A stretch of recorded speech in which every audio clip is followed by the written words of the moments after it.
Question 9. The concentration and volume of an aqueous alkali are known. An aqueous alkali, we have gotten a base there which has dissolved in water, okay, to form a solution.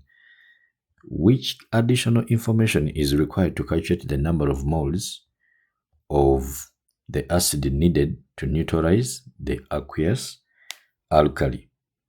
They say the concentration and the volume of the aqueous alkali are known. That means if you want to find the moles of this alkali, then you are going to get the volume there, which has to be out of 1,000, okay?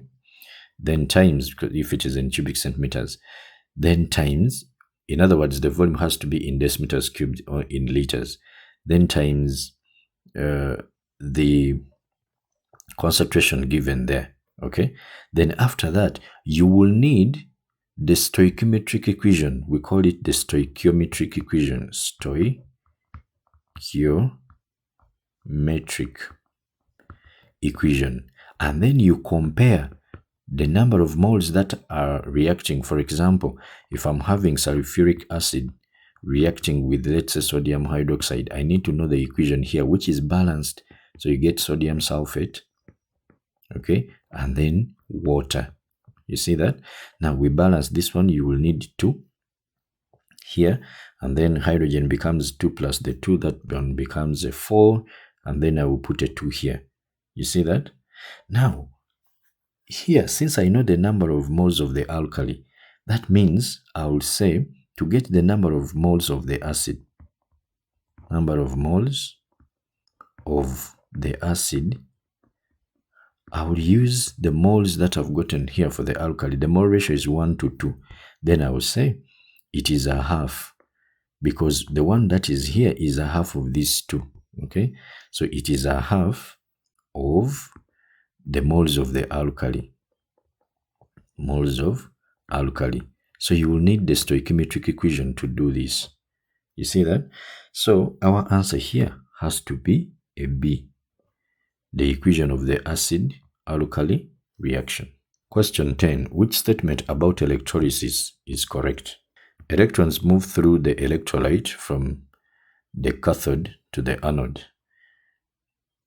That is wrong, because electrons move through the external circuit. If we have our electrodes here, electrons are released and then they move through these wires. So this is the movement of electrons. This is the container here. It has the electrolyte. Okay. Now this is the anode, the positive terminal.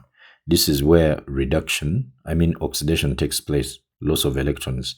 So the electrons are lost here, because on the positive electrode, what goes there is the negative ion.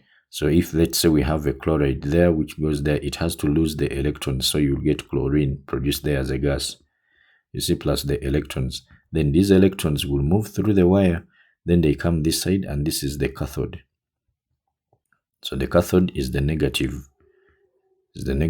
charged electrode, and then this one is the positively charged. So at the cathode, there is reduction, because electrons which move through the circuit then come this side here, and then if I have, let's say, copper in here, so copper will go there and then get those electrons which are lost here, and then it is deposited here.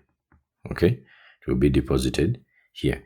So meaning that this one is wrong. Electrons move through the electrolyte from the cathode to the anode. This is very wrong. Electrons move through the external circuit.